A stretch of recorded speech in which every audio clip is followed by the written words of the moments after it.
semana 6. ¿Pueden ver, chicos? Hola. Sí, profesor. Ya, excelente. Entonces, entramos a semana 6, ¿no? La semana anterior hicimos semana 5. Ahora vamos a hacer semana 6, que es consumo. Bueno, el consumo, chicos, es una parte de la economía bastante cercana y familiar a nosotros, en el sentido que nosotros, desde que empezamos prácticamente todos nuestros días, estamos actuando como consumidores, ¿ya?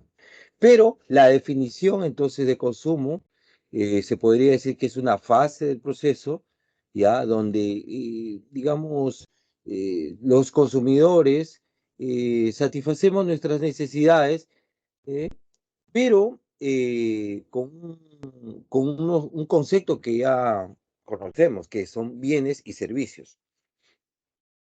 Y hago énfasis en esto porque, a diferencia de los recursos, los consumidores, es con los bienes y servicios que nosotros los consumidores satisfacemos nuestras necesidades, no con recursos. Los recursos sirven para producir bienes y servicios, ¿ya? Los recursos sirven para producir bienes y servicios y de ahí ya satisfacemos necesidades, pero con recursos se producen bienes y servicios, ¿ya? Pregunta.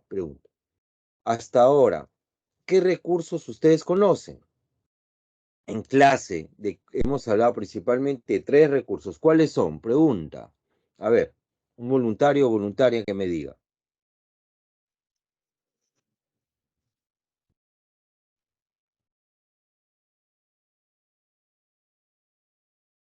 A ver, chicos.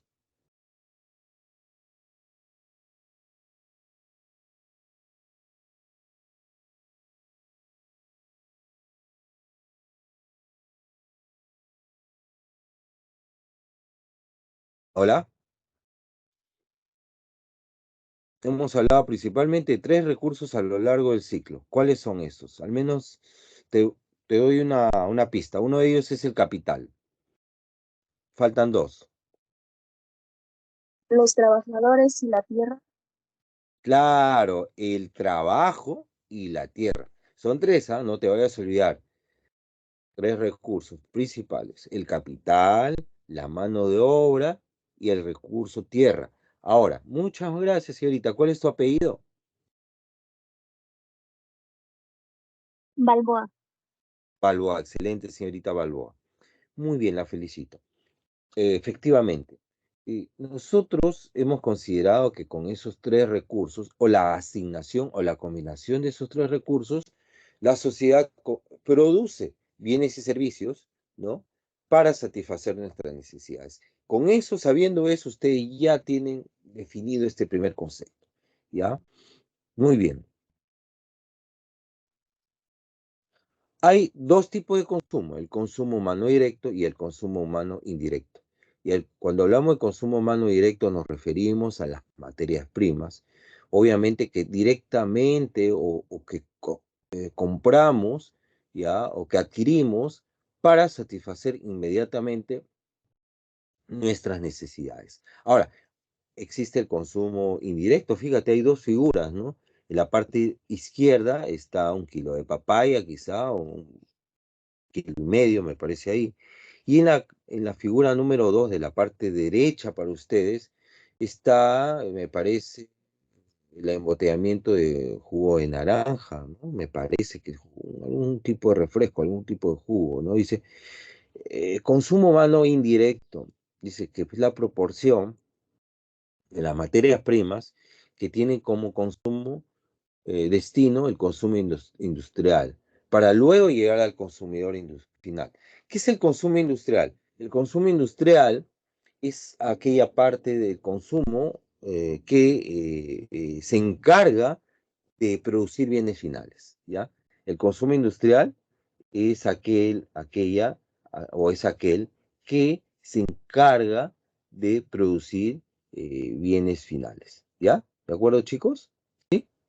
¿Está claro? Entonces tenemos consumo humano directo, consumo humano indirecto. Pregunta, por favor. Me parece que me iban a hacer una pregunta ahí. Ya, si no es así, seguimos.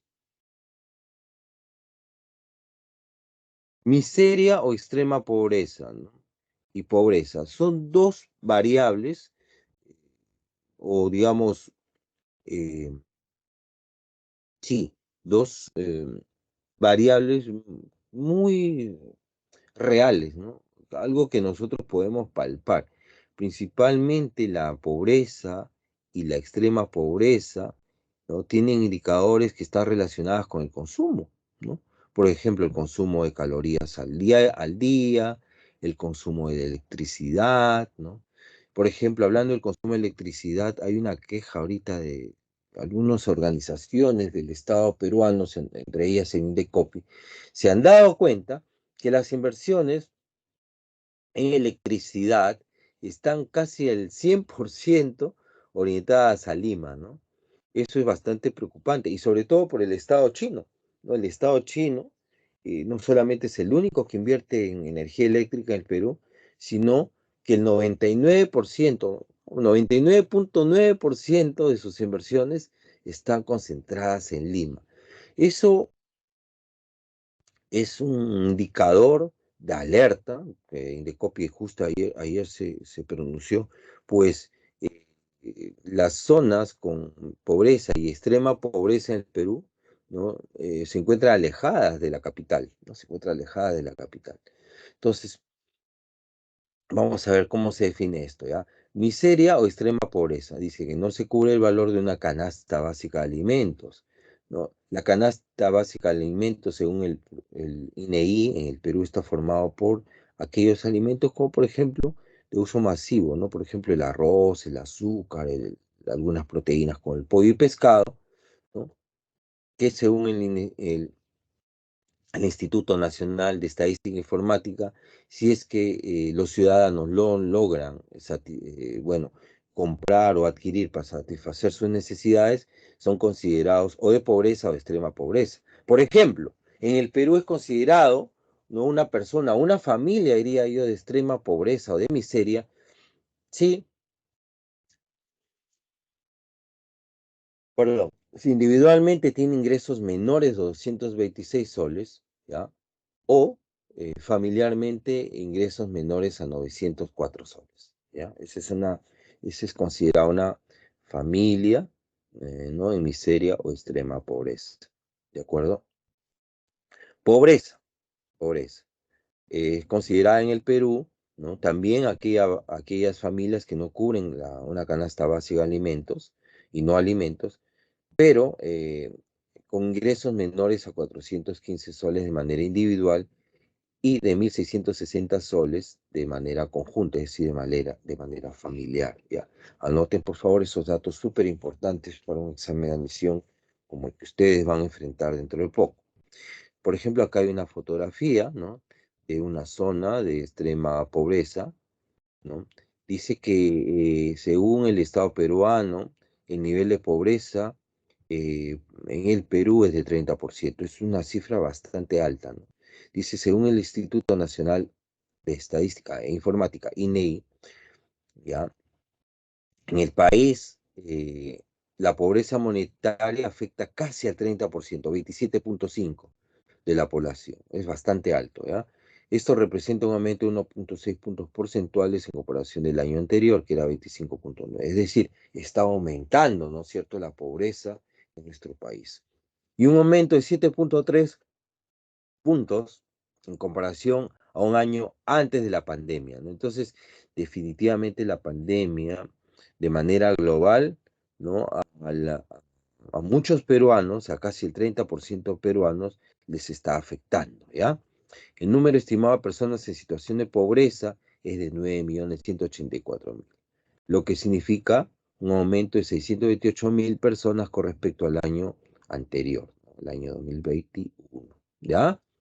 Muy bien. ¿Preguntas hasta acá? Ahí hay un código QR. Por favor, si desean tener más información, pueden abrirlo, ¿ya? Muy bien. ¿Preguntas, chicos? ¿Preguntas hasta acá? ¿No? Si has estudiado ciencias sociales, economía, derecho, es muy importante estos datos, ¿no? O por lo menos muy importante que te interesen, ¿no? Es lo que es mi opinión con respecto a las carreras, ¿no? Si es que tú estás interesado en la ciencia social, por ejemplo, debes conocer como mínimo estos datos, ¿no? Y uno de los datos más importantes es que el Perú ya al año 2022, al año 2023 ya estamos bordeando el 30% en nivel de pobreza. Sigamos. Niveles de consumo, entonces, tenemos dos conceptos adicionales, holgura y riqueza. La holgura es que cubre necesidades primarias, secundarias y terciarias, y además tiene capacidad de ahorro. Y riqueza es la máxima capacidad socioeconómica de consumo, se satisface con suficiencia todas las necesidades humanas. Además, tiene capacidad de inversión. Fíjate, ahí hay dos conceptos diferentes, ahorro e inversión.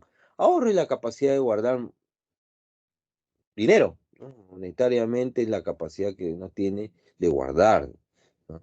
En cambio, la capacidad de inversión es aquella posibilidad de financiar una actividad económica, ¿no? Que va a rendir en el futuro beneficios, ¿no? Y son dos cosas distintas. El ahorro, bueno, es un capital que está ahí guardado, ¿no? Mientras que la inversión es un capital que sabemos ¿no? que va a tener un beneficio en el futuro, ¿no? Son dos cosas distintas, chicos, ¿ah? No se olviden, ahorro es la capacidad que tiene la persona de guardar dinero, ¿no? Y ese dinero se puede devaluar, por ejemplo, ¿no?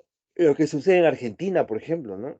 El dinero de un día para otro prácticamente se está devaluando, no tiene la misma capacidad de consumo de antes, ¿no? En cambio, una inversión no es guardar dinero, es financiar una actividad económica que a sabiendas te va a rendir un beneficio en el futuro, ¿ya? Esa es la diferencia, entonces, entre la capacidad de ahorro de los consumidores que tienen holgura económica y la capacidad socioeconómica que tienen algunos consumidores denominada riqueza, ¿no? La riqueza, a diferencia del consumo, tiene la capacidad de la inversión. En cambio, la holgura son aquellas, o la tienen aquellos consumidores que tienen solamente capacidad de ahorro. Chicos, pregunta, preguntas, comentarios, dudas, aportes. Yo me llamo Alfredo Aragaki, soy su profesor de economía. Hoy día, al parecer, no han habido ningún tipo de retrasos ni de problemas con la presentación de mis archivos. Ya falta poco, esta semana 6, sin considerar esta semana. ¿Me faltan 2 semanas o me equivoco? A ver, por favor, confirmen. ¿En qué semana acabamos? ¿Cuántas semanas faltan para acabar el curso sin considerar esta? ¿Hola? Faltan 2 semanas. ¿Cuántas? 2. 2 semanas. Perfecto. Ya, muy bien. Si no hay preguntas, seguimos. Ahí está. ¿Qué son los niveles de consumo? Ya. Esta posibilidad que estamos viendo, le llamamos niveles de consumo, esta posibilidad de ahorrar, de invertir, ya le denominamos capacidad de consumo. Ya, en el Perú tenemos niveles socioeconómicos. Las personas se dividen según niveles socioeconómicos, ¿no? El nivel socioeconómico más alto es el A, ¿ya? Y el nivel socioeconómico más bajo se denomina E, ¿de acuerdo? ¿Por cuál empezamos? Ustedes me dicen, por favor. ¿Empezamos por el alto o por el bajo? Mientras se van animando a decirme, quiero que vean también dos filas. Una fila se llama ingresos y otra fila se llama gastos. ¿Por qué hay esas dos filas? Porque eh, el gasto es la proporción o la parte de los ingresos, ¿no? Que obviamente se consumen, que se consumen. Profe, ¿y el resto? El resto o se invierte o se ahorra, ¿no? O se invierte o se ahorra, ¿no? Fíjate, los de nivel socioeconómico más bajo, ¿no? Fíjate este fenómeno, consumen casi el 90% de lo que ganan. ¿Mm? En cambio, los de nivel socioeconómico más alto consumen casi la mitad de lo que ganan. Es que, en otras palabras, el nivel socioeconómico tiene casi el 50% de la mitad para poder ahorrar o para poder invertir. Ese es el problema, ¿no? Ese es un problema de desigualdad ahí, ¿no? El nivel socioeconómico bajo tan poco gana que la mayor cantidad de dinero, casi el 90%, se lo consumen. En cambio, en los niveles socioeconómicos altos, no solamente ganan un montón, sino ahorran o tienen capacidad de ahorro y de inversión. Entonces, el nivel socioeconómico en promedio en el Perú está por más o menos por 1.242 nuevos soles. En cambio, el nivel socioeconómico alto gana 10 veces más, eso, un poco más de 10 veces más. ¿Mm? ¿Ya, chicos? Una pregunta. Un colegio eh, en el Perú la mensualidad, ¿cuánto es más o menos? Colegio para nivel socioeconómico A o B, A y B. ¿Cuánto creen que está la mensualidad de un colegio? Colegio secundario, por ejemplo, el Newton, el Aleph, ¿cuánto creen que está?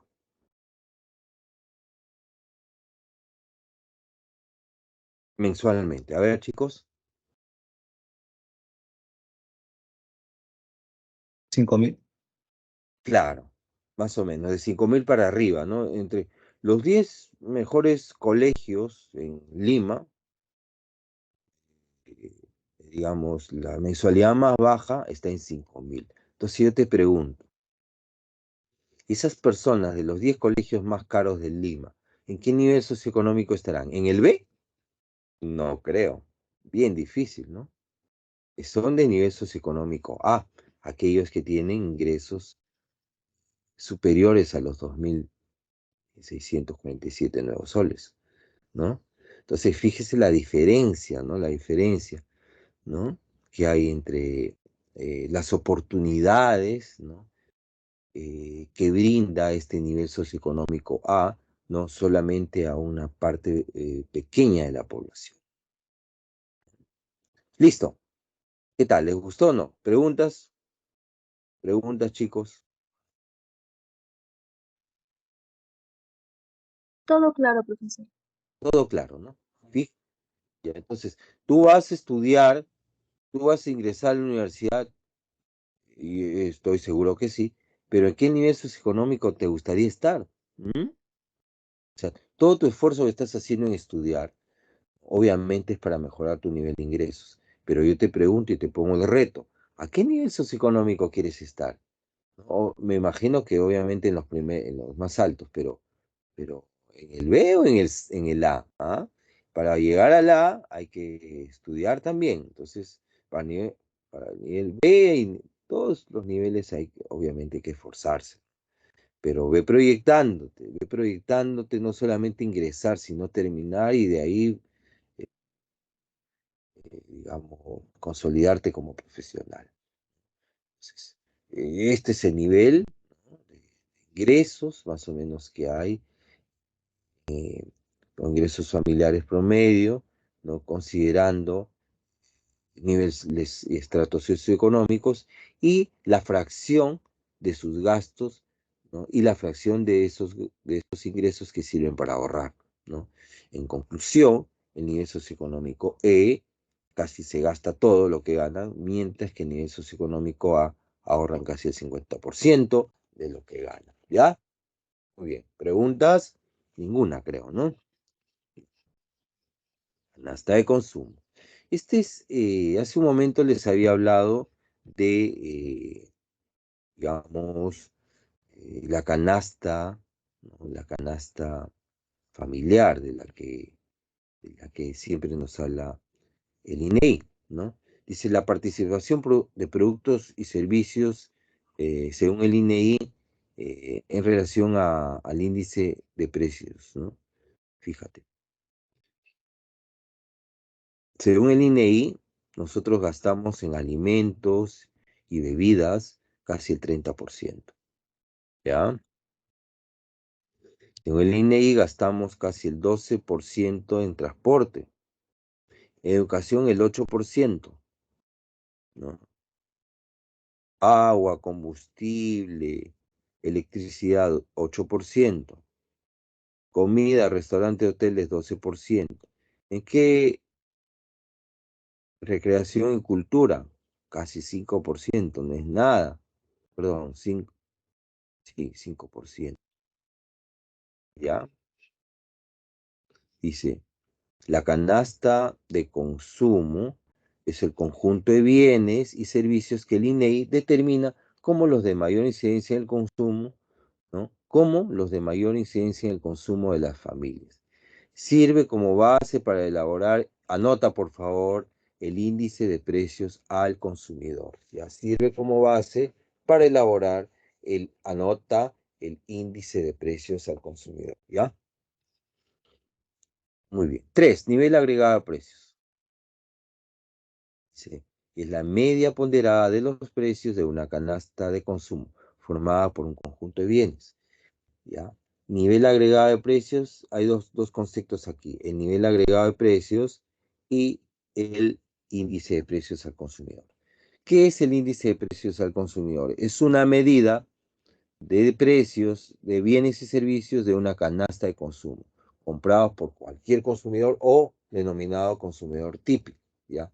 El IPC nos va a llevar en el futuro a evaluar la inflación, ¿no? Y la inflación, creo que ya les mencioné en clases anteriores, anota por favor, pregunta clásica del examen de admisión, la inflación es el crecimiento general o generalizado de los precios, ¿ya?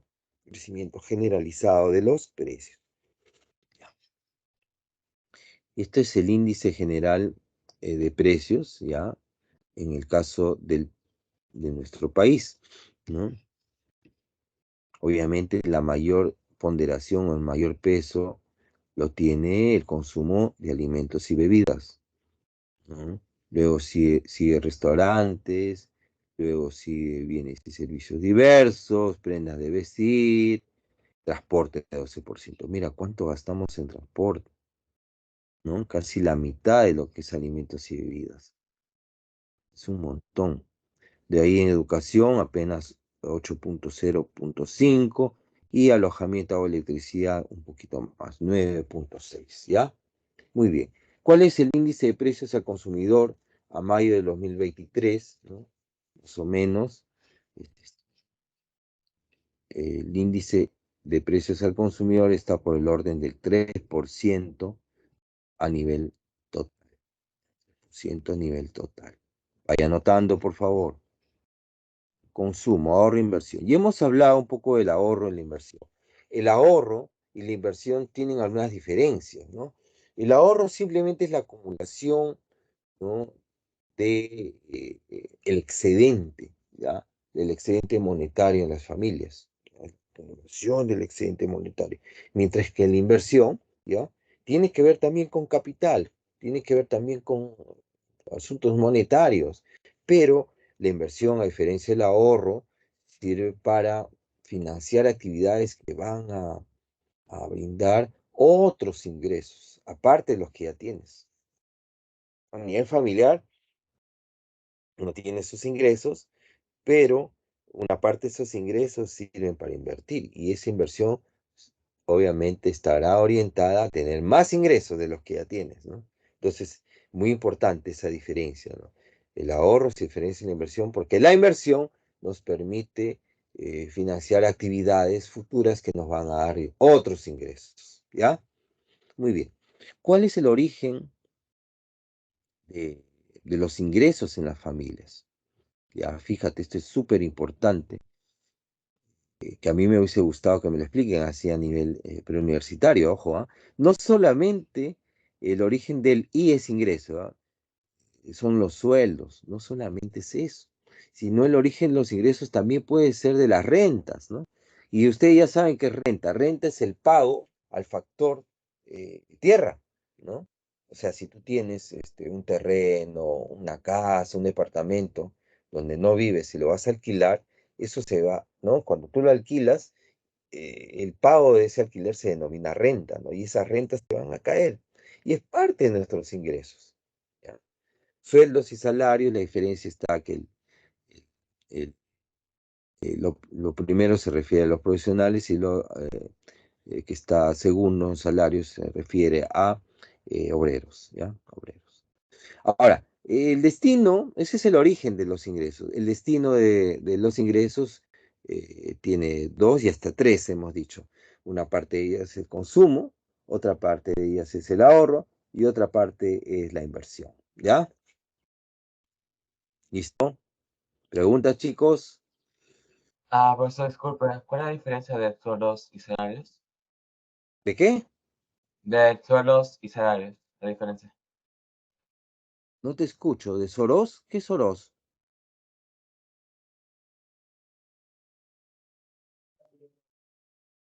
La diferencia de sueldos y salarios. Ah, de sueldos y salarios. Claro. El, el, bueno, la diferencia está en el quién lo va a recibir. Hay algunos, por ejemplo, empleados, obreros, ¿no? Y hay otros que son profesionales, ¿no? Principalmente gente que ha tenido una profesión. ¿Ya? Esa es la diferencia. Chicos, muy bien. ¿Alguna otra pregunta más, por favor?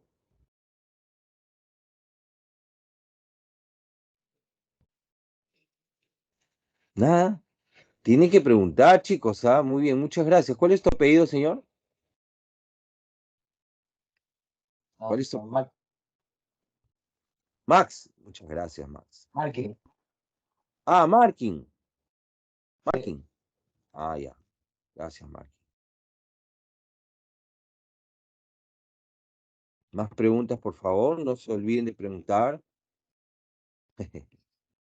Ahí ya lo estoy anotando, ¿ya? Función consumo. Función consumo.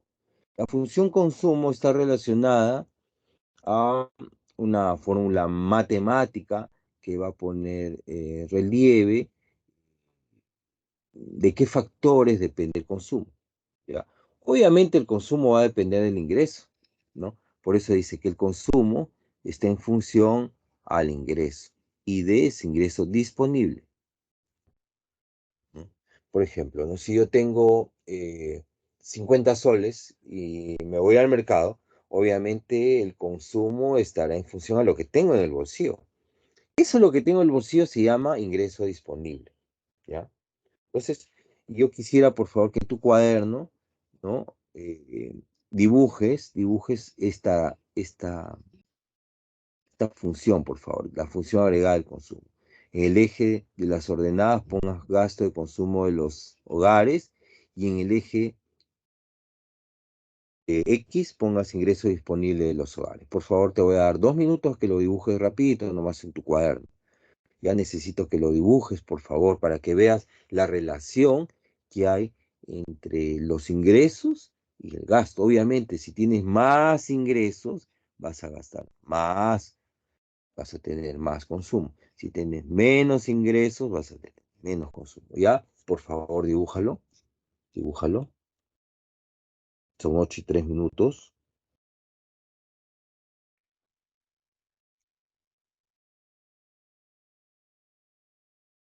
Me avisas, por favor, cuando termines de dibujar.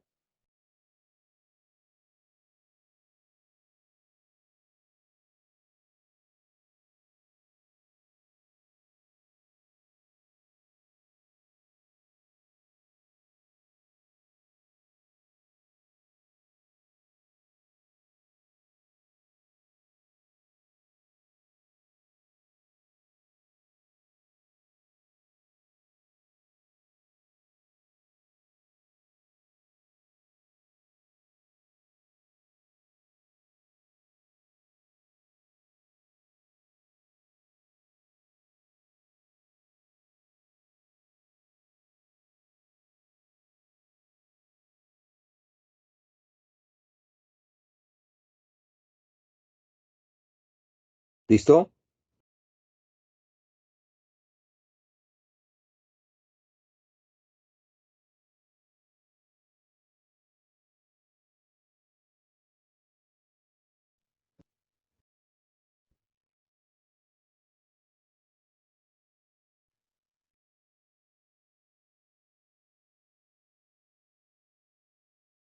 데이트 소리하는 게 또 그래.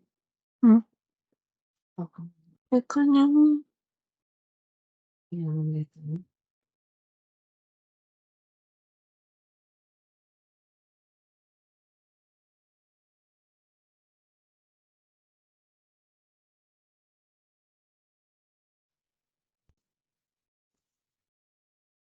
Ya, listo, ¿no? Terminaron, ¿verdad?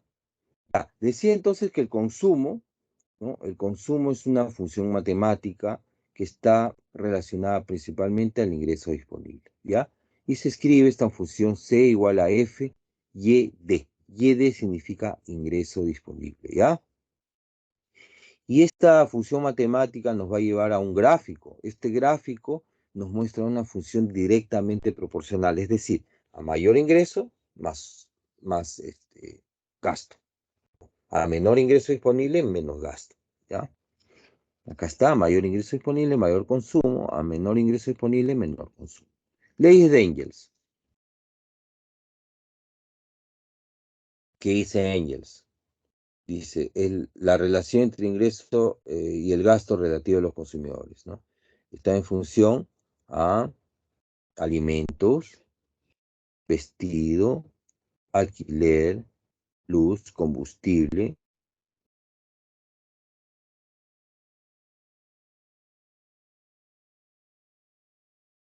educación, salud, ahorros, utensilios para el hogar y viajes, ¿no? A ver, en conclusión, por ejemplo, ingreso, a mayor ingreso, más porcentaje de gastos en educación. Si no tienes mayores ingresos, no vas a viajar, por ejemplo. No vas a educarte, no vas a educar a tus hijos, no vas a ahorrar.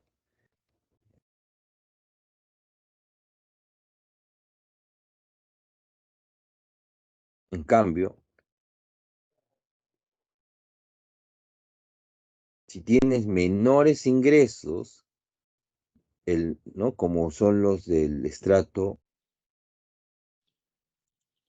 E, que tienen menores ingresos, fíjate, los del estrato E que tienen menores ingresos, el mayor porcentaje de gasto está en alimentos.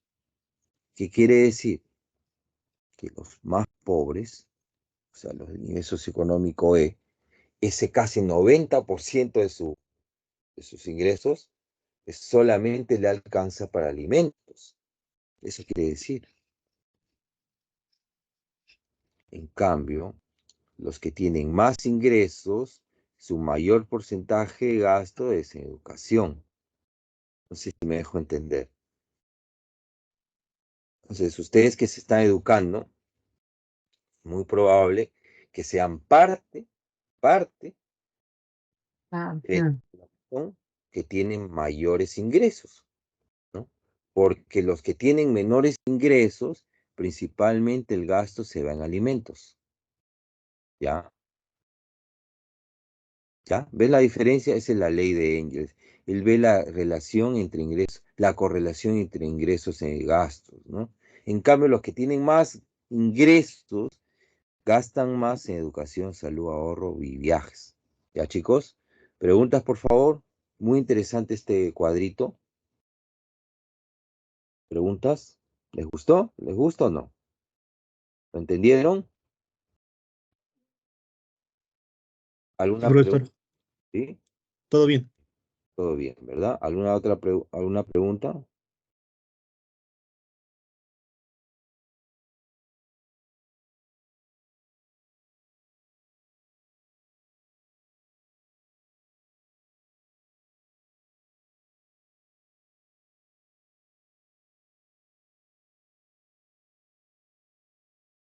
¿Nada?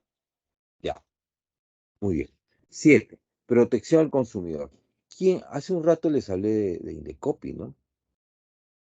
Claro, Indecopi se ha dado cuenta de que hay un problema, ¿no? Principalmente en las inversiones en electricidad, ¿no? Las inversiones extranjeras, ¿no? Que se están concentrando en Lima, ¿no? ¿Por qué habla de este tipo de cosas Indecopi? Porque Indecopi es uno de los organismos que se encarga de proteger al consumidor, de proteger al consumidor. Por ejemplo, El INDECOPI es el Instituto Nacional de Defensa de la Competencia y la Protección de la Propiedad Intelectual.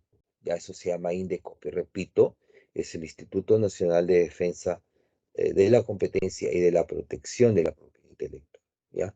También tenemos la OSINERGIN, OSINERMIN, que es el organismo de supervisión de la inversión en minería, ¿no? Es decir, en energía y minería, OSINERMIN, ¿ya? Hay organismos reguladores también, como por ejemplo Oxitel, que se encarga de ayudarte al momento que tienes problemas con tus telecomunicaciones. También tenemos organismos relacionados al transporte, principalmente el público, ¿no? Que se encarga de ver las combis asesinas y todo lo demás, ¿no? Se llama OCITRAN. La OCITRAN es el organismo supervisor de la inversión e infraestructura en transporte de uso público. Eso se llama OCITRAN. Mira, tenemos el resumen, tenemos ahorita Indecopi, tenemos Cinermin, tenemos Oxitel y tenemos OCITRAN. Finalmente tenemos la SUNAS. La SUNAS es la Superintendencia Nacional de Servicio de Saneamiento. Cuando hablamos de saneamiento nos referimos a dos cosas, agua y desagüe. Agua y desagüe, ¿ya? ¿Preguntas, por favor? Profesor, disculpe, ¿me podría explicar más sobre el OCITRAN? Perfecto, claro. OCITRAN es el organismo ¿no? que regula. ¿Qué quiere decir? En una eh, economía de mercado, es considerado el mercado el que va a solucionar, ¿no? Los problemas entre consumidores y empresarios, entre usuarios de la infraestructura, ¿no? La OCITRAN no solamente ve infraestructura de origen urbano, ¿no? No solamente ve el corredor azul, el corredor amarillo, sino también todo lo relacionado al transporte de uso público, ¿no? Por ejemplo, carreteras, ¿no? Carreteras a lo largo y ancho de nuestro país. Entonces, la OCITRAN es el organismo que supervisa que se estén llevando, ¿no? A cabo las inversiones en infraestructura, ¿no? De transporte, de uso público, ¿ya? Más preguntas, por favor. Gracias, señorita. Muy buena pregunta. ¿Alguna otra consulta? No se queden con las dudas, por favor.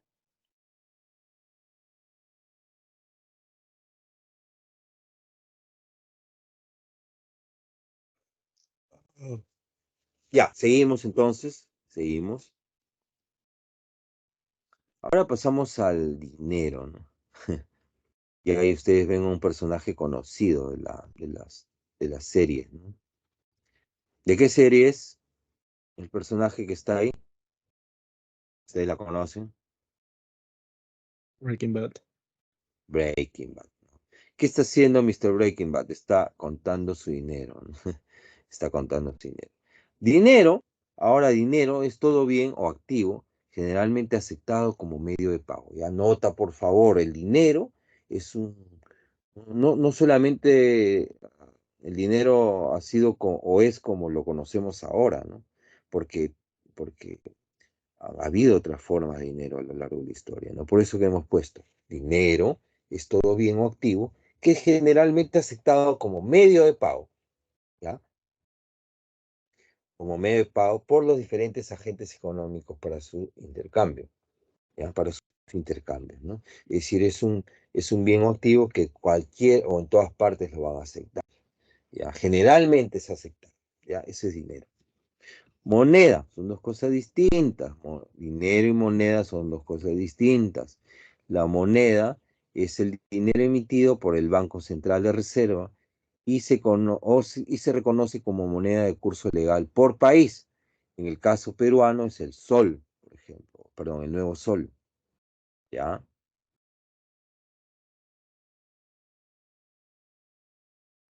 Y tiene cuatro características. La primera de ellas es que es una medida de valor, ¿ya?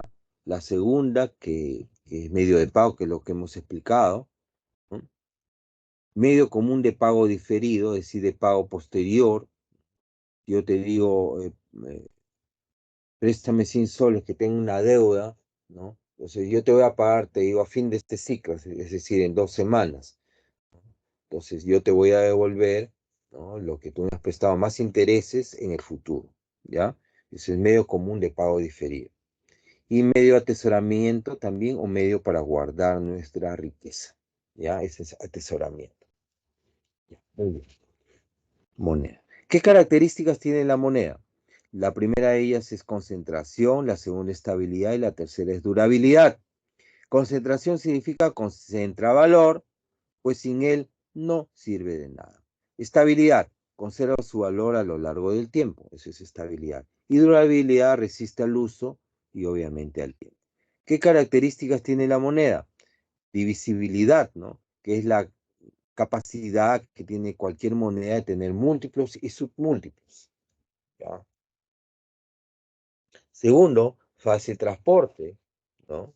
Fácil transporte, debe tener un peso y un tamaño que facilite su uso, y finalmente es ser homogéneo, es decir, son monedas de igual denominación, deben tener las mismas características. Entonces, en resumen, tenemos 6 características: la concentración, estabilidad, durabilidad, luego tenemos la divisibilidad, el fácil transporte y homogeneidad, ¿ya? Preguntas, por favor, dudas, comentarios.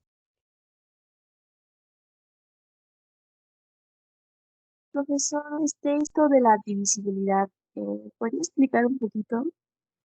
Claro, sí, señorita, muy amable, gracias por su pregunta. Divisibilidad se entiende como la capacidad que tiene la moneda de tener múltiplos. Múltiplos, por ejemplo, significa de un sol, múltiplo de un sol, 10 soles, ¿no? 100 soles, hasta 200 soles tenemos, ¿no?, en nuestro caso, en nuestra moneda, ¿no? Son múltiplos, 50 céntimos, 20 céntimos y 10 céntimos, no creo que hay más, ¿no?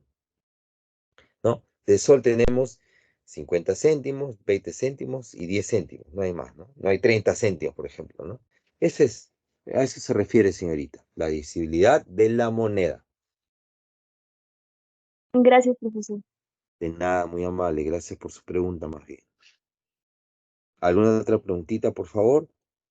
Profesor, disculpe, ¿puedo volver a explicar sobre concentración? ¿La qué? Concentración. Ah, la concentración, ya, de acuerdo. Es la capacidad que tiene la moneda de, digamos, de reflejar, ¿no?, el valor, ¿no? Por ejemplo, si yo te digo, eh, este televisor me cuesta 1.500 soles, entonces a través de la moneda yo puedo decirte que un televisor más grande de 80 pulgadas cuesta 3.000 soles, por ejemplo. Entonces, a través de la moneda yo estoy expresando el valor de un bien o servicio. Obviamente el de 1.500 soles va a ser un televisor de pocas pulgadas y el de 3.000 soles va a ser un televisor grandote de 80 pulgadas. A eso se refiere. ¿Sí? ¿Pude contestar su pregunta, señor? Ok, gracias. A usted, gracias por su pregunta. ¿Más preguntas, por favor?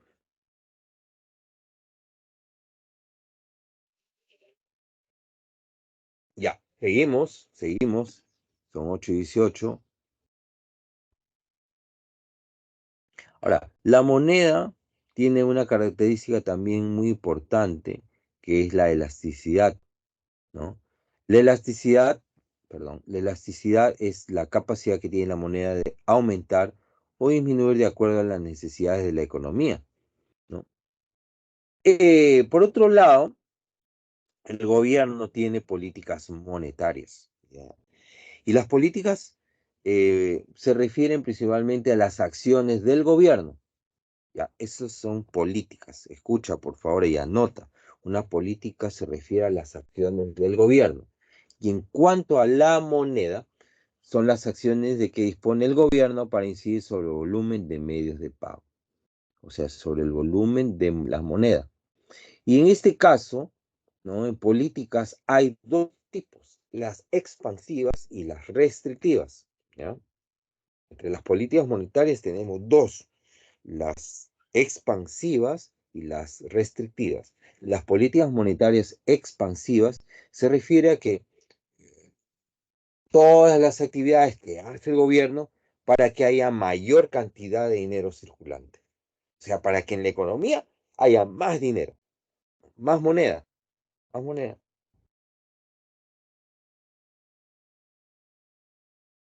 Y la restrictiva, ¿no? Es cuando el gobierno hace actividades para que haya menor cantidad de dinero circulante. Ojo, dice dinero circulante. Eso no quiere decir que haya o no haya dinero. Dinero circulante quiere decir que esté en la economía y dinero no circulante significa dinero que esté guardado en los bancos. ¿Ya? Ojo, eso no tiene que ver con la riqueza o no riqueza, simplemente con la política monetaria expansiva se refiere a la cantidad de dinero circulante, es decir, en la economía. Y si no está en la economía, profesor, ¿dónde puede estar? En el banco, guardado. ¿Ya? Ojo, entonces hay dos políticas. Aquellas que permiten que la gente gaste su dinero o lo ponga en la economía o invierta, y otro que lo guarde, que lo ahorre. La primera política se llama expansiva y la segunda se llama restrictiva. ¿Ya? ¿Quedó claro? Sí, profesor. ¿Ya? ¿Preguntas?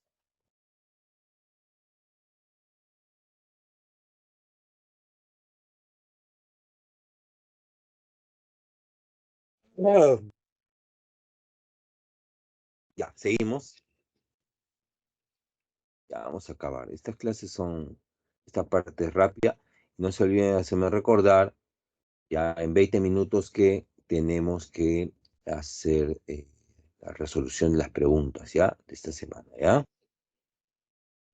Clases de moneda. Clases de moneda. Tenemos 4 clases. Las metálicas, la de papel, de plástico y cuasi dinero.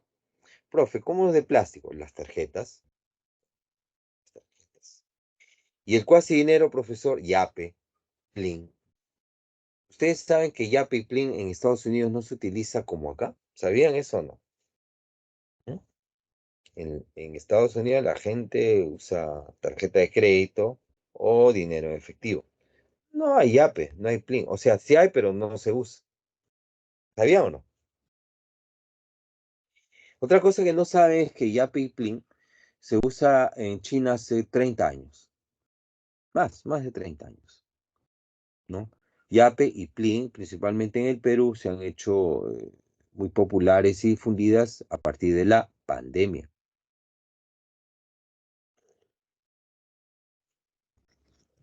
¿Ya?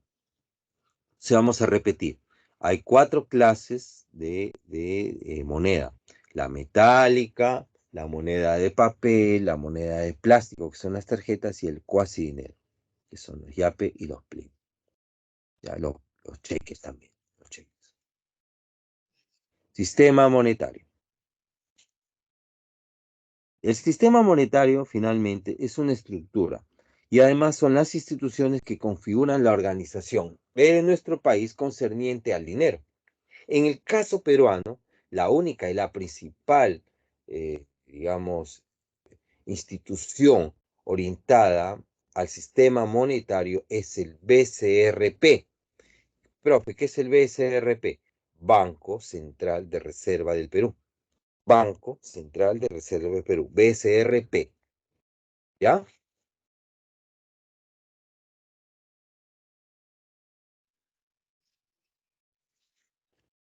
¿Y qué hace el BCRP? No solamente imprime, sino incluye un conjunto de disposiciones legales, ¿no? Dictadas por esta institución y por el Estado sobre la estabilidad monetaria y caracterización de su emisión. La emisión es impresión de dinero, esa es emisión, ¿ya?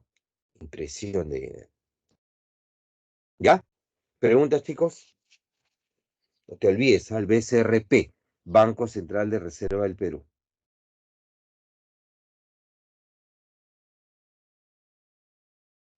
Ah. ¿Ya tomaron desayuno, chicos? Sí, profe. Ah, qué bueno, qué bueno. ¿Y en qué consistió tu desayuno? ¿Mm? Cuéntame.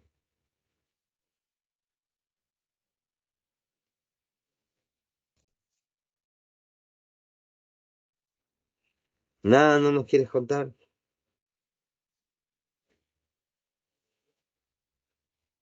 Ya, seguimos entonces. Yo no he tomado desayuno, así que no les puedo contar nada. Aunque me debería tomar un café, ¿no? Ya, muy bien. Vamos a explicar uno a uno. Tenemos el sistema metálico. El sistema metálico declara dos tipos. El primero de ellos es el bimetalismo. El bimetalismo, aquella estructura o aquel sistema en el cual se admite como patrones de oro y la plata, la emisión monetaria, y se efectúa con respaldo de estos. Antes nosotros teníamos esa condición, teníamos respaldo de oro y plata, ¿no? Ya no, ya desde los años 70, 80 se ha dejado, y ahora estamos en un sistema monometálico, ¿no? Monometálico, que es un sistema que tiene como patrón un único metal, ¿no? El Perú evolucionó desde el bimetalismo, ¿ya? Al monometalismo de plata, sol de plata, luego pasamos a patrón oro, ¿ya? Ahora estamos en papel moneda sin respaldo y papel moneda con respaldo, ¿ya? Tenemos esas dos posibilidades en nuestro caso peruano. Sistemas no metálicos se refiere a la inconvertibilidad de los billetes de banco respaldados en metal precioso, ¿no? Debido a que se tornan escasas las reservas de oro para garantizar la emisión monetaria, países que tienen menos oro, ¿no?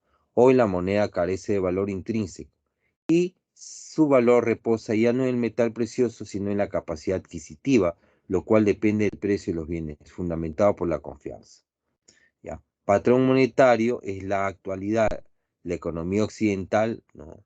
Estados Unidos, por ejemplo, basa su sistema monetario en el patrón de cambio de dólar, porque es una de las monedas que se utiliza, no principalmente para comparar unidades monetarias a nivel mundial, porque además es la moneda más estable, ¿no?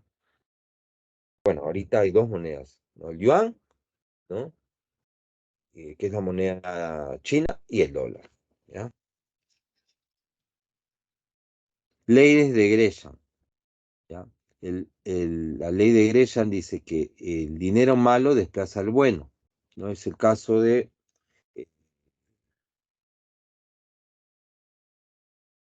de países con inestabilidad económica como Argentina y Ecuador, ¿ya?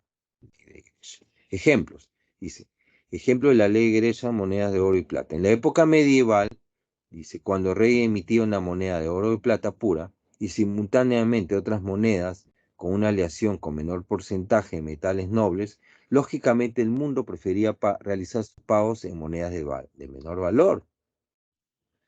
Y todos sus ahorros los hacía o los tenía en moneda con mayor cantidad de oro y plata. Por eso la ley de Gresham, pues, dice el dinero malo desplaza al bueno. ¿Por qué? Porque el bueno es un respaldo para el consumidor. En la época antigua había monedas de oro, monedas de plata y monedas de cobre. Entonces, ¿qué hacía la gente?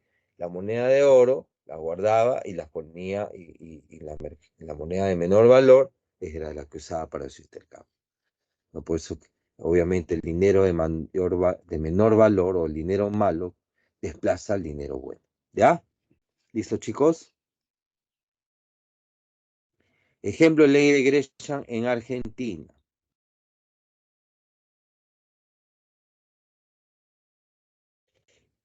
Debido, dice, a que los habitantes en Argentina perciben que su moneda es inestable, ¿ya? Y está ligada a una fuerte inflación, es decir, la moneda que reciben, pues al día siguiente se devalúa, ya no compra lo mismo que el mismo día, ¿no? Eso se llama devaluación, porque con un peso argentino cada vez compra menos pan, por ejemplo. Entonces, debido a que los habitantes de Argentina perciben que su moneda es inestable y que está ligada a la inflación, prefieren realizar sus pagos cotidianos en pesos, ¿ya?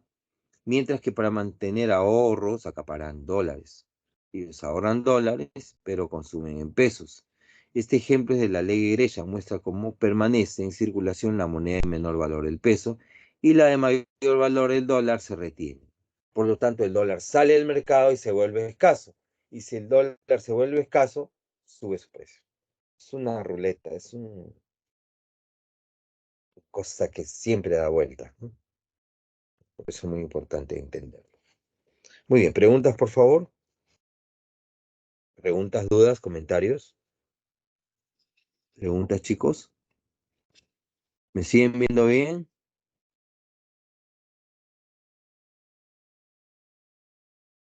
Profesor, disculpe, la ley de Kretschmer, según lo que entendí, es cuando una moneda pierde valor, se desplaza a otra. No, no te escuché bien, por favor. Aparte que soy medio... Ley de Kretschmer, por favor. Un momentito que está pasando el avión. Está pasando el avión.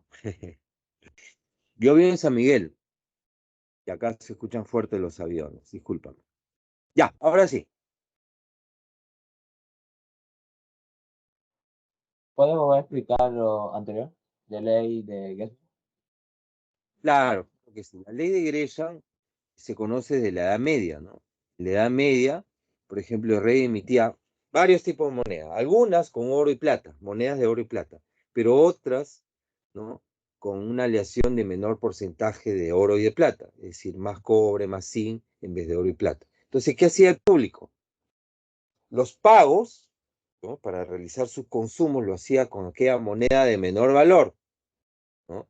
Mientras que sus ahorros, ¿no? Los tenía en moneda de mayor valor, de oro y plata. Entonces, la ley de Gresham desplaza, ¿no? Se refiere al desplazamiento de que de la moneda de menor valor desplaza la moneda de mayor valor. Ejemplo, en Argentina, ¿no? Debido a que el peso, ¿no? Está perdiendo, ¿no? Por la inflación, el peso se está devaluando, el peso es una moneda inestable, entonces la gente prefiere hacer sus pagos cotidianos con pesos, mientras que ahorra con dólares. ¿Ya? Esa es la aplicación de la ley de Gresham. ¿Ya, chicos? Ok, muchas gracias. A usted. Ya, vamos a hacer un breve descanso. Voy a ir a los servicios. Vamos a hacer 5 minutitos, ¿ya? 5 minutitos. Si ustedes también, tómense un cafecito o algo. Solo 5 minutos, es 8:31, ¿ya? Vamos a hacer un breve descanso. Gracias, nos vemos en 4 minutos ahora. Gracias.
Hola, ya estoy acá. Hola. Bueno, ya hemos aprendido varias cosas hoy día. Por ejemplo, hemos aprendido qué diferencia hay entre moneda, ¿no?, y dinero. ¿Ya? Hemos aprendido la ley de Gresham. La ley de Gresham dice que el dinero malo desplaza al dinero bueno. ¿Ya? Yo recuerdo cuando ingresé a San Marcos, me preguntaron eso. Me preguntaron eso. Una pregunta relacionada a la ley de Gresham. También hemos aprendido qué significa IPC. IPC significa índice de precios al consumidor, ¿no? Hemos aprendido también otra ley, la ley de Engels. Fíjese, la ley de Engels. La ley de Engels, ¿no?, nos permite ver qué sucede con la relación ingreso y gasto, ¿no?, relativa al tipo de consumidor. Las personas que tienen más ingresos gastan más, mira, ingresos más, gastan más en educación, salud, ahorro y viajes, mientras que las personas que tienen menos ingresos gastan más en alimentos, ¿ya? También vemos que las personas que tienen más ingresos, ¿no?, o sea, estos gastan menos en alimentos.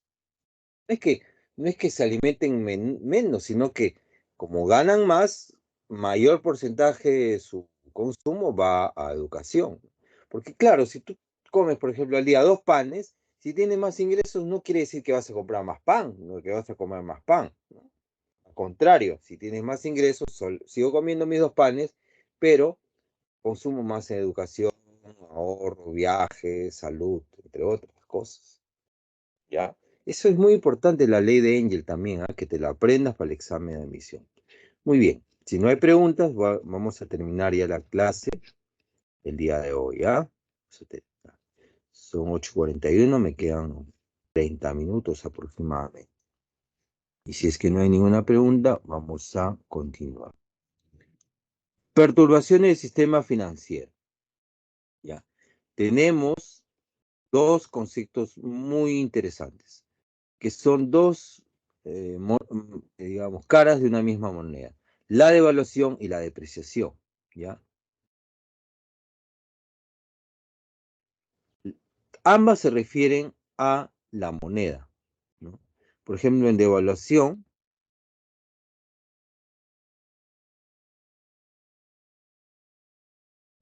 se refiere a que la moneda, nuestra moneda, tiene menor capacidad de consumo.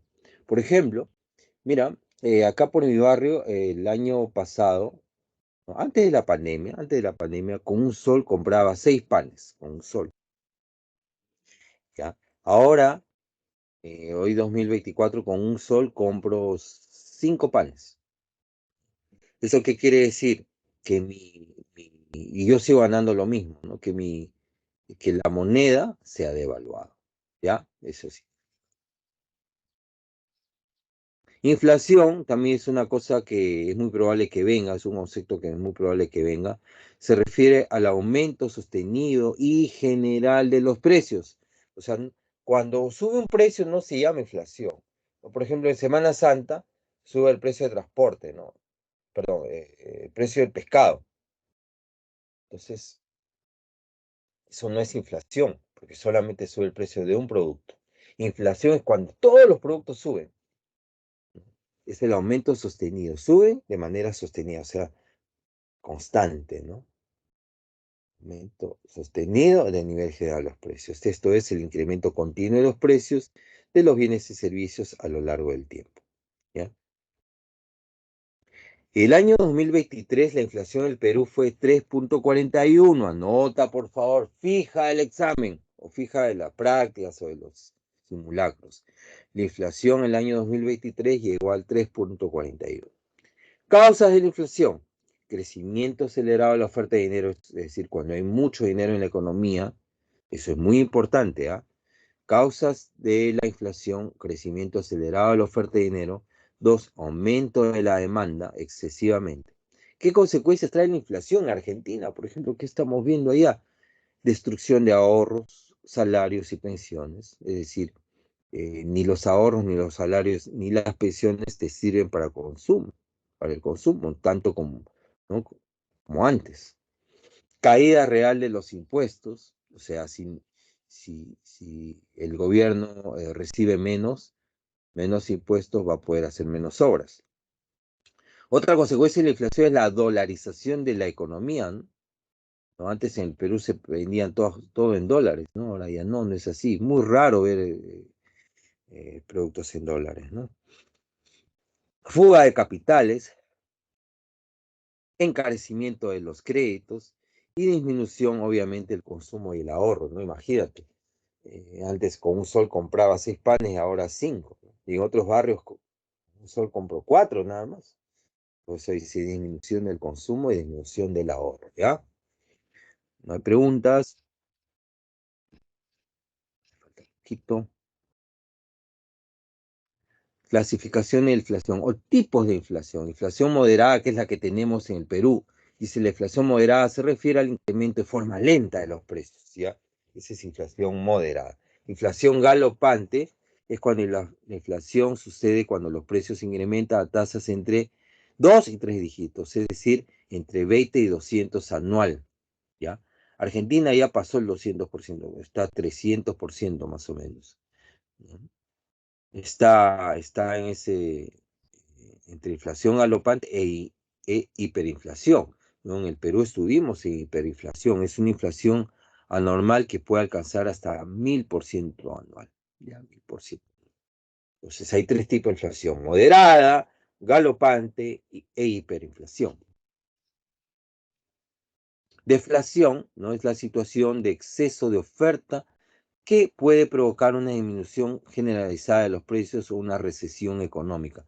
La deflación tampoco es buena, no es bueno tampoco que los precios caigan, ¿no?, porque eso puede llevarnos a una recesión. Profe, ¿qué es una recesión? Es la disminución constante y acelerada de la producción. Eso tampoco es bueno. O sea, tampoco es bueno que haya deflación, tampoco es bueno que bajen los precios, ¿ya? ¿Por qué? Porque si bajan los precios, se reduce el beneficio de las empresas. Si se reduce el beneficio de las empresas, se reduce la producción. Si se reduce la producción, te botan, ¿no?, el trabajo, hay aumento de desempleo.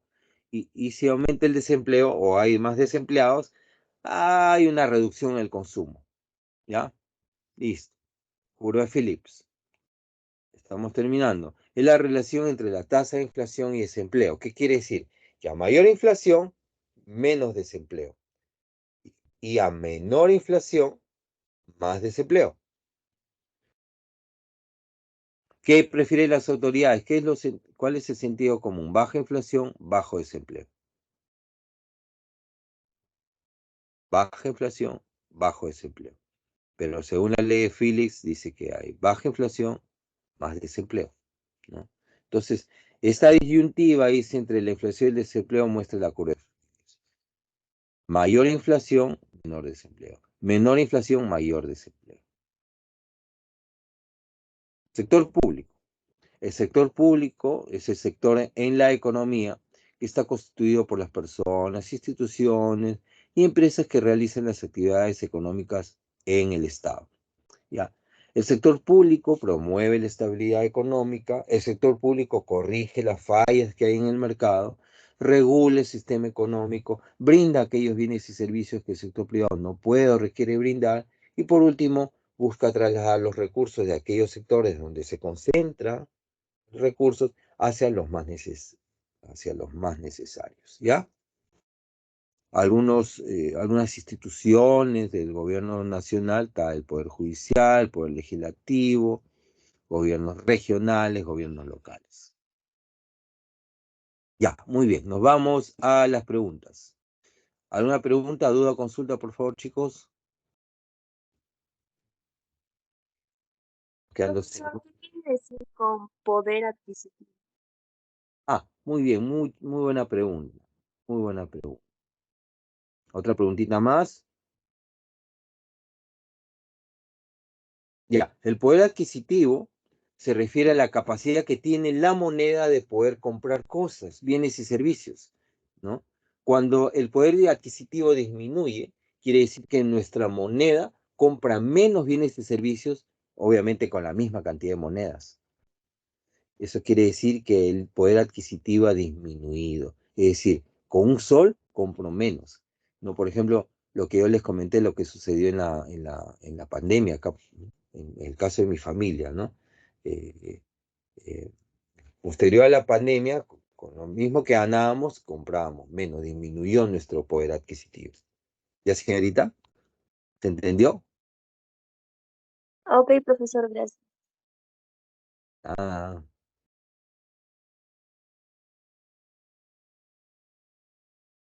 ¿más preguntas?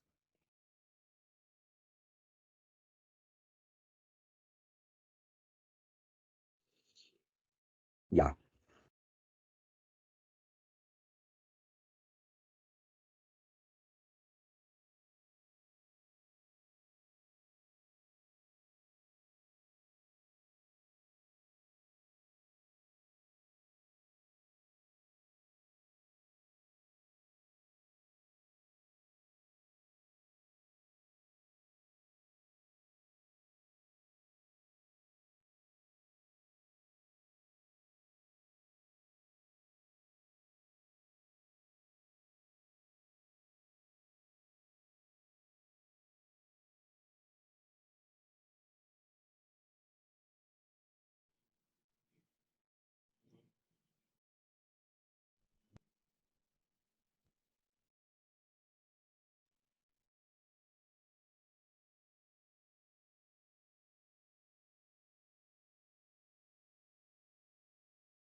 Bien, vamos a abrir la solucionaria, ¿eh?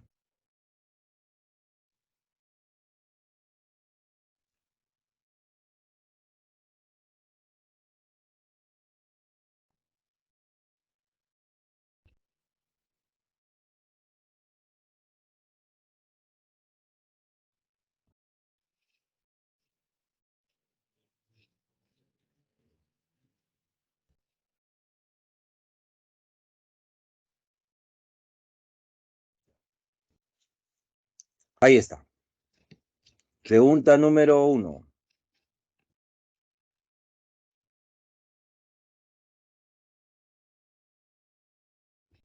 El año 2023, la actividad economía tuvo una caída aproximadamente del 0.5% con respecto al 2022. ¿Qué significa BCRP, muchachos? ¿Qué significa BCRP? Ya les expliqué.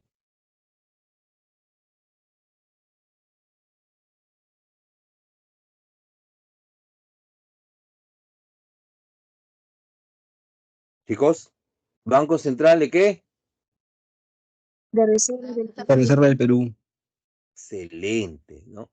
Dice, el año 2023 la actividad de la economía tuvo una caída de 0.5% respecto al 2022.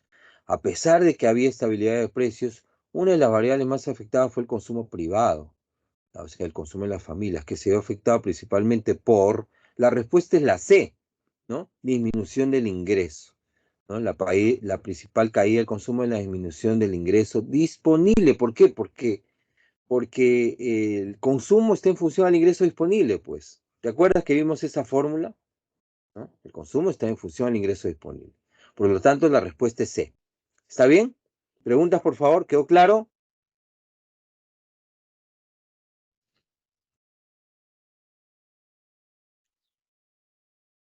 ¿Alguna duda? todo claro, profesor. Ya, muy bien. Pregunta número 2. Ayúdeme a leer, señorita, porfis. Pregunta número 2.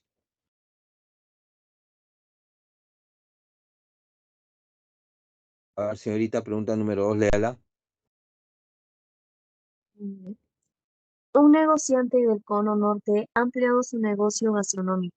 Se concentró en la comida de su natal Huaraz y ya tiene 5 sucursales por todo el cono norte de Lima, gracias a su habilidad como cocinero y emprendedor.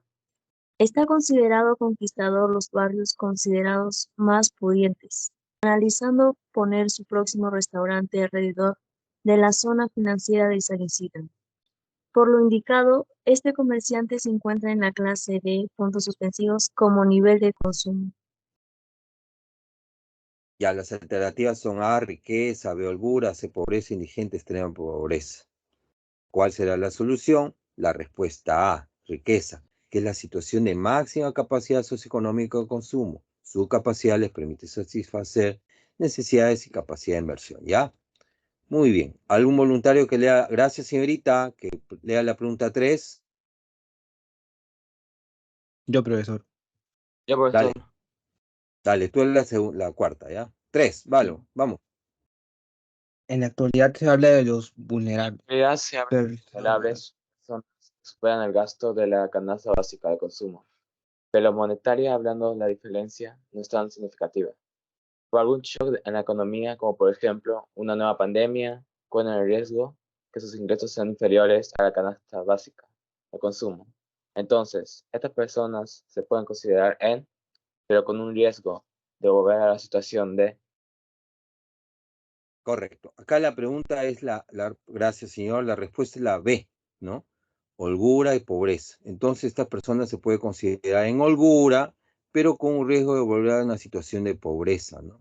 Holguras, los que superan el nivel de consumo básico. Escucha, por favor, anota. Holgura son aquellos que superan el nivel de consumo básico. Y pobreza no superan el consumo básico. ¿Ya? ¿Listo? Siguiente pregunta. Siga, señor. El que no pudo leer. Ok, profesor. En la teoría de la regulación existe la regulación ex ante y la regulación ex post. La primera se refiere a garantizar el cumplimiento de los contratos de concesión por parte de las empresas concesionarias. Por ejemplo, SEDAPAL, según los contratos de las empresas concesionarias, no, según los contratos de concesión podrá aumentar sus tarifas si garantiza un mejor servicio. Esto lo regula. La regulación ex post tiene que ver con el respeto de la libre competencia. Si un grupo de empresas quiere formar un cartel, ahí intervendría. Gracias. Acá la respuesta es la C, ¿no? Obviamente, la empresa que regula, ¿no? A SEDAPAL se llama SUNAS. SUNAS. ¿Ya? Y aquella empresa que defiende la libre competencia y a los consumidores se llama Indecopi, ¿ya?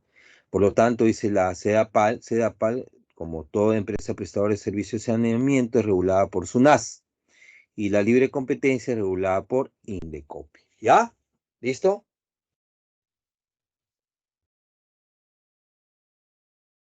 Ya. Siguiente pregunta, por favor, la 5. Voluntario, voluntaria, Profesor, ¿puedo leer la 5? por favor, sí. Ok, la 5. La dolarización es un tema muy discutido en Latinoamérica, con mayor razón debido a que uno de sus defensores ganó las elecciones en Argentina.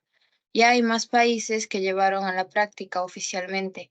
Los opositores a esta medida señalan que la dependencia económica aumentaría debido a que las políticas monetarias ya no tendrían efecto. Si en algún país de Latinoamérica se da la dolarización oficial, entonces...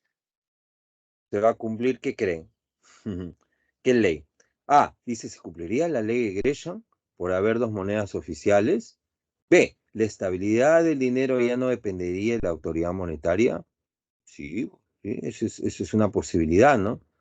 ¿No? Si ya no vamos a tener nuestro propio dinero, las políticas expansivas, monetarias expansivas, monetarias contractivas no van a tener efecto, obviamente. C, la tasa de inflación y de crecimiento sería siempre negativa. D, todas las características de dinero no se cumplirían. Bueno, eso estaría en discusión. E, la moneda local podría ser aceptada si sigue inestable. A ver, vamos a ver. Si hay dolarización, que es el caso de Milei en Argentina, que dicho sea de paso, las noticias nos pueden dar cuenta que Milei ha retrocedido en esta política, no ha dolarizado la economía argentina. Veámoslo por qué. Dice, si hay una dolarización, la política monetaria de estabilización de precios ya no dependería del BCRP, en este caso la Reserva, sino de la Reserva Federal Norteamericana. La Reserva Federal Norteamericana, chicos, es el equivalente a nuestro Banco Central Reserva peruano, ¿ya? Y por lo tanto, la respuesta es la B. La estabilidad de dinero ya no dependería de la autoridad monetaria. Ese es el riesgo y ese es la principal, digamos, el principal argumento, ¿ya? Para, digamos, revisar aquella dolarización que quiere hacer Milei en Argentina, ¿no? Porque una posible dolarización, es decir, que en vez de peso haya dólares, es que cualquier política relacionada a la estabilidad del dinero ya no va a depender del Estado, y menos de la autoridad monetaria. ¿Ya? ¿Se entendió, chicos? La respuesta es la B. ¿Entendió? Olis. Sí, profesor. Sí, Ya. profesor.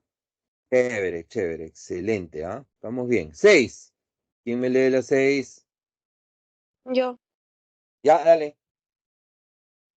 6. Las concentraciones empresariales es una forma de afectar la competencia en el mercado. Estas funciones empresariales reciben el visto bueno de, basándose en un análisis económico y legal, con la intención de evaluar si generar monopolio u oligopolios que afecten a los consumidores. En los últimos 2 años, 26 de estas concentraciones o fusiones han sido probadas y suman unos 700 millones de soles. Muy bien, acá la respuesta es Indecopi, ¿no?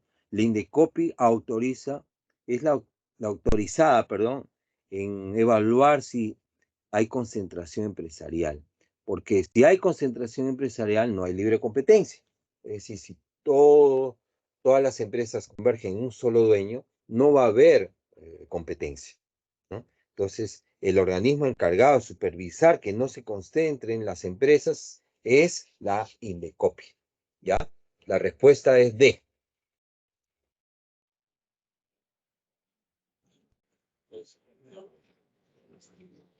Muy bien, gracias. 7. ¿Quién lee la 7, por favor? 7. Yo, profe. Dale. Sobre las características del dinero relacione correctamente. 1. Política monetaria contractiva reduce la oferta monetaria. 2. Todas las nuevas monedas de 200 tienen la tilsa Tsuchiya. En el Perú todavía se hacen transacciones con 10 céntimos. Durante el año el salario real no sufrió variación. Y A, estabilidad. B, hegemonidad. C, elasticidad. D, divisibilidad. Claro, lo que hay que hacer, gracias, señor. Lo que hay que hacer ahí es relacionar, ¿no? El punto 1 hasta el 4 romanos y las letras A la D, ¿no? Acá la respuesta vendría a ser que la estabilidad debe conservar su valor a través del tiempo, ¿ya? Ese es el concepto A, estabilidad. Estabilidad significa que el valor de la moneda tiene el mismo valor a lo largo del tiempo. Homogeneidad, perdón, fácil transporte debe tener un peso y un tamaño que faciliten su uso, se refiere a la moneda. Elasticidad, su cantidad, la oferta monetaria debe aumentar o disminuir de acuerdo a la necesidad de la economía. Y divisibilidad debe tener múltiplos y submúltiplos. Esto es lo que me preguntó su compañera, ¿no? Por lo tanto, la respuesta es la A, ¿no? ¿Por qué? Porque 1 se relaciona con C, política monetaria contractiva reduce la oferta monetaria. ¿Cuál es elasticidad? ¿Ya? La 2, todas las nuevas monedas de 200 tienen tilsa Tsuchiya, ¿no? 2B, que es homogeneidad. ¿Ya? 3D, en el Perú todavía se hacen transacciones con 10 céntimos, divisibilidad. Y finalmente, 4, durante los últimos años, el salario real no sufrió variación. 4A, eso se llama estabilidad.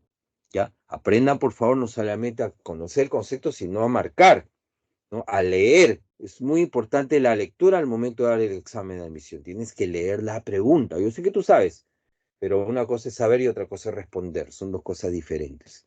¿Ya? Chicos, pregunta por favor. ¿Quedó claro? ¿No quedó claro? ¿Alguna duda? Consulta. Tenemos tiempo.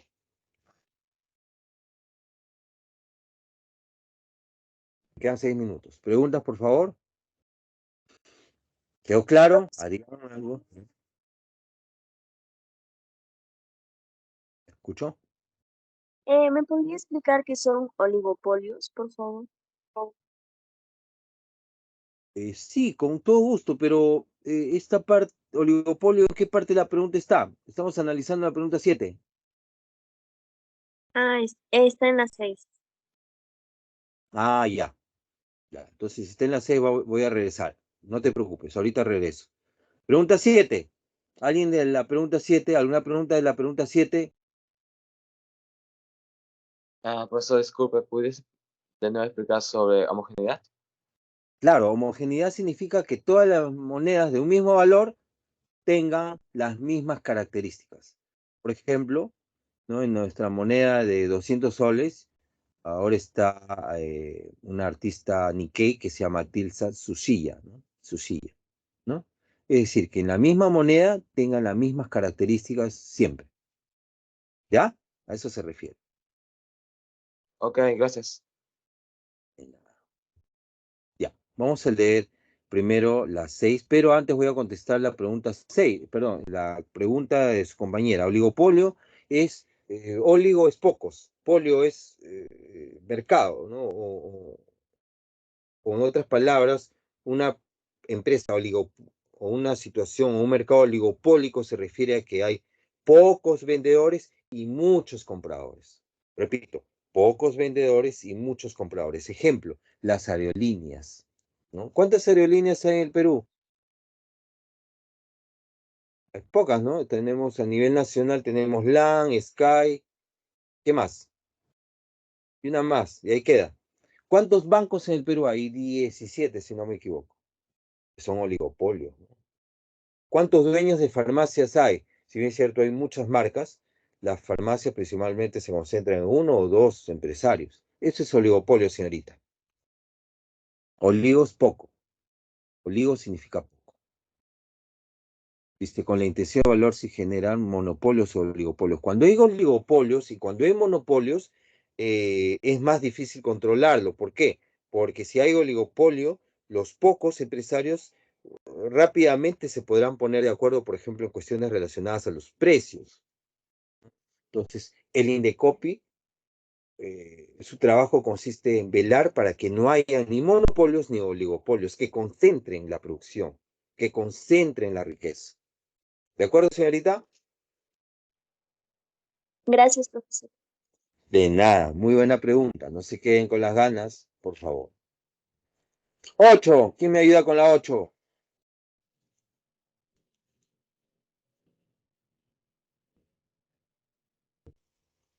8.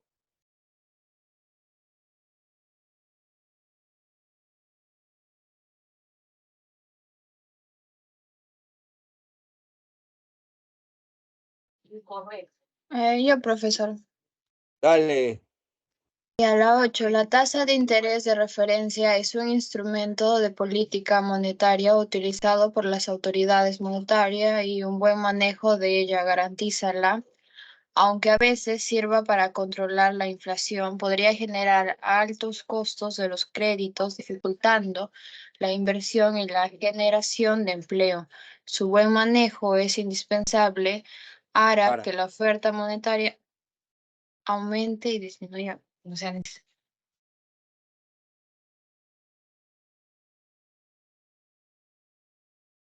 Esto se conoce esto último se conoce como. Ah. Ah. Ok, la divisibilidad y durabilidad. La B, elasticidad y durabilidad. La C, elasticidad y estabilidad. La D, estabilidad y concentración. La E, estabilidad y elasticidad. Muy bien. La solución dice, estabilidad garantiza el poder adquisitivo del dinero a través del tiempo, ¿ya? Esa es estabilidad. Ya garantiza el poder adquisitivo del dinero. La elasticidad es la cantidad de dinero que debe aumentar o disminuir de acuerdo a las necesidades de la economía. Aumenta para estimular el crecimiento, disminuye para evitar presiones inflacionarias. Por lo tanto, la respuesta es la E, ¿no? Es decir, la tasa de interés de referencia es su instrumento de política monetaria utilizado por las autoridades monetarias y un buen manejo de ella garantiza la estabilidad, ¿ya? Aunque a veces sirve para controlar la inflación, podría generar altos costos de los créditos, dificultando la inversión y la generación de empleo. Su buen manejo es indispensable para que la oferta monetaria aumente y disminuya cuando sea necesario, ¿ya? Entonces la respuesta es la E, estabilidad y elasticidad, ¿ya? Pregunta 9, yo la leo porque me estoy quedando sin tiempo. Dice, el año 2022 el Congreso aprobó la exoneración de impuestos general a las ventas en alimentos básicos como las papas y el pollo, ¿ya? Esto se realizó por la intención de que los productos se vuelvan más accesibles a la población y reduciría el costo de la canasta básica y ayudaría principalmente a los que están en condición de, la respuesta es C, extrema pobreza. Es una medida orientada a los que están muy pobres, ¿no? Muy pobres, extrema pobreza. ¿Ya? Bueno, la respuesta es la C. La 10, estabilidad de precios en nuestro país se concentró en el 2023, después de años anteriores de convulsiones donde los precios principalmente de los alimentos se incrementaban, ¿no? Las personas tienen más incentivos para ahorrar en moneda nacional, donde la tasa de interés es mayor. Lo señalado se relaciona con la función del dinero denominada E, que es medio de atesoramiento, ¿ya? Los ahorros y postergar sus compras para el futuro se relaciona con el medio de atesoramiento. La respuesta, chicos, de la pregunta 10 es la E, medio de atesoramiento. ¿Preguntas, por favor?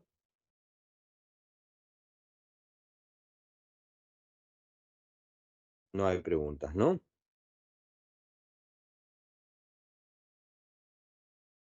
Bueno, chicos, muchas gracias. La he pasado súper bien. Espero que ustedes también. Soy el profesor Alfredo Aragaki. Ya estamos semana 6, tienen que estudiar. Vayan leyendo semana 7 y semana 8 para ya culminar adecuadamente este curso de economía. Como le digo, mi nombre es Alfredo Aragaki, economista Alfredo Aragaki. Ha sido un gustazo estar estas 2 horas con ustedes. Siempre es un gusto estar 7:30. Muchas gracias a las personas que me están ayudando con el tema de Teams, ¿no? Ya hoy día no ha habido ningún problema. Muchas gracias, señorita, por su apoyo, ¿ya? Si no hay ninguna pregunta, me despido hasta el próximo viernes. Que pasen un lindo fin de semana. Nos vemos, chicos. Hasta la próxima. Bye, bye. Estudien. Nos vemos, profesor, cuídese. Profesor, gracias. Gracias. Vale, profesor, hasta luego. Chao.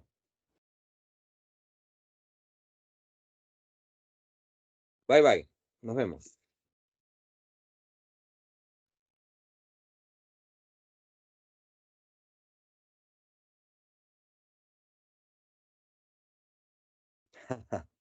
Bye, bye.